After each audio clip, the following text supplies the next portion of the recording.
Onorevole, questo per lei è un ritorno a Gallerate che sta puntando sempre di più sulla cultura e sugli eventi di grande richiamo. Secondo lei questa è la strada giusta per avvicinare sempre di più pubblico ai luoghi della cultura?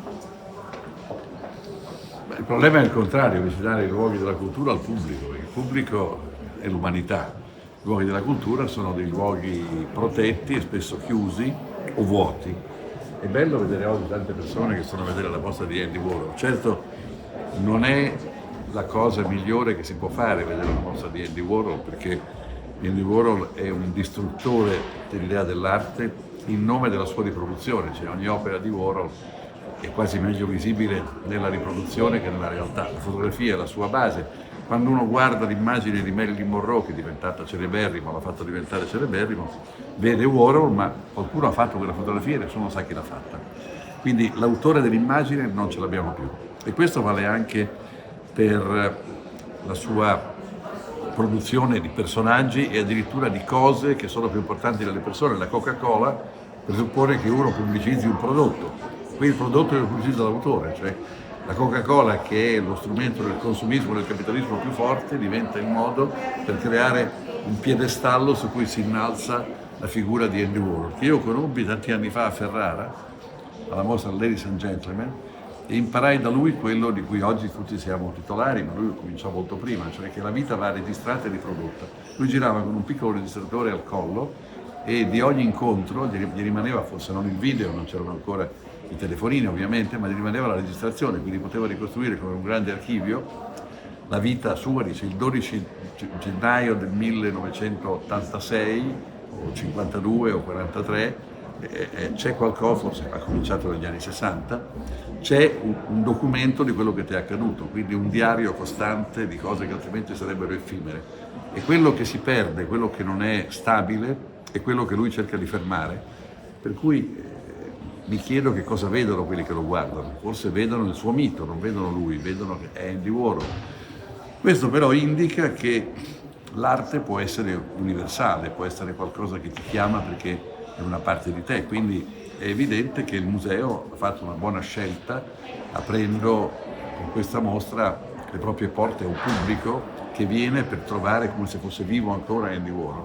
Detto questo, ho risposto perché l'occasione è questa, ma è evidente che il motivo per cui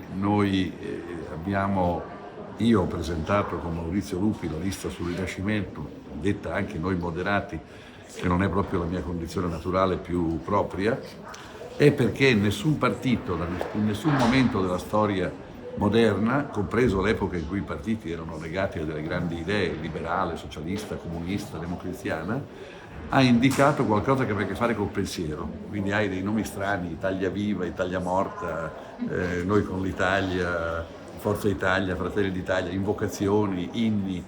Io ho scelto il Rinascimento, di cui sono fortemente convinto perché una parola esprime un'idea e una visione del mondo, e la visione del mondo da cui tutto deriva, compresa l'opera di Missoni, è la creazione che è stata fatta in quel periodo formidabile in cui l'Italia è stata il punto più alto del pensiero universale, che vuol dire Leonardo, Michelangelo. Infatti cosa fa Andy Warhol? Prende l'ultima cena di Leonardo e la riproduce, quindi in un americano c'è in mente una cosa italiana. Ecco, il Rinascimento è quello, e io spero che andando a votare quelli che vedono le liste si accorgano che c'è qualcosa che ha a che fare con un pensiero e non soltanto con una posizione politica più o meno schierata da una parte o dall'altra in nome spesso di questioni soltanto pratiche.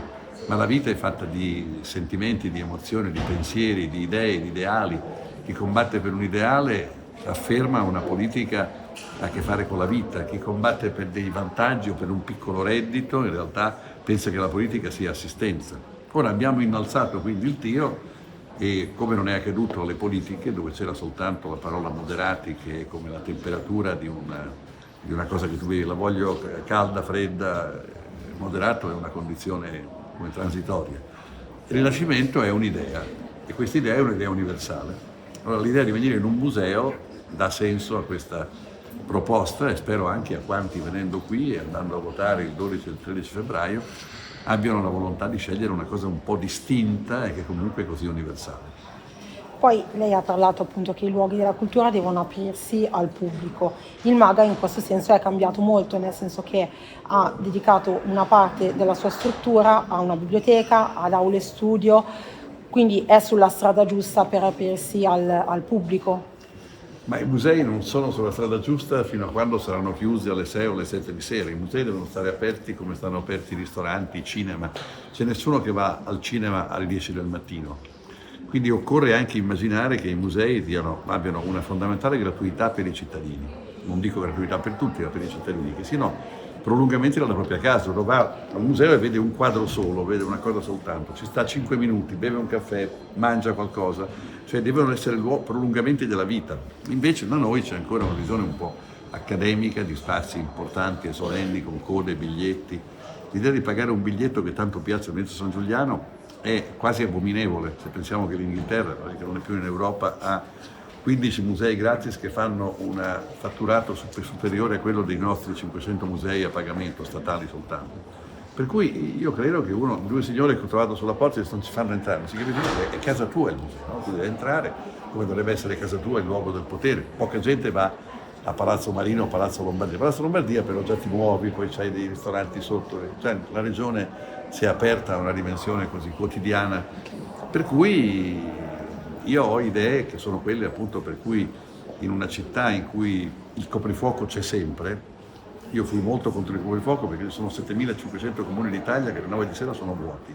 Soltanto un governo di imbecilli poteva fare un coprifuoco a Castelseprio o a Castiglione Olona, solo un coglione può fare. E quindi occorre invece che tutto sia aperto. Quando tutto è chiuso si illumina un museo. A Gallarate, dove vai stasera? Tu arrivi di sera non trovi nessuno per stare, vado al museo, mi comincio a leggere e almeno fino a mezzanotte vuoi lasciarli lì? Ora è un suggerimento che do al mio amico Crespi, che è il sacerdote di questo tempio, ma lo dico così, poi queste sono parole in libertà, tanto siamo in campagna elettorale, quindi uno può anche dire la verità qualche volta, no? Un'ultima domanda, lei ha fatto una visita anche a Palazzo Minoletti, che adesso con un BAD di Regione Lombardia, un progetto di riqualificazione, ospiterà un istituto superiore. Questa secondo lei è la soluzione migliore per quel palazzo, l'ex Casa del Fascio che lei aveva visitato qualche mese fa? L'ho visitato, un posto di architettura molto importante, certo scuole e luoghi pubblici sono generalmente una soluzione nobile, confortante, rassicurante. Io avrei fatto piuttosto un ristorante. Il ristorante c'è più vita, c'è più, sai, una scuola, poi cosa insegnano? Ci sono gli insegnanti, questa è la mia parte anarchica, no? Quindi no, è ottima la scuola, Palazzo Minoletti, è un'ottima idea, hai ragione, sì, non ci avevo pensato. Vabbè, un ristorante vicino per una scuola, quindi puoi anche mangiare. No? Vado a Palazzo Minoletti, no? Non vado a scuola, come si chiama la scuola? È una fondazione ITC Incom. Ecco. ITC, già la parola, queste parole di scuola tutte brutte, gli acronimi. Vado a Palazzo Minoletti e vado a mangiarmi una pizza, però poi si incazzerà il sindaco.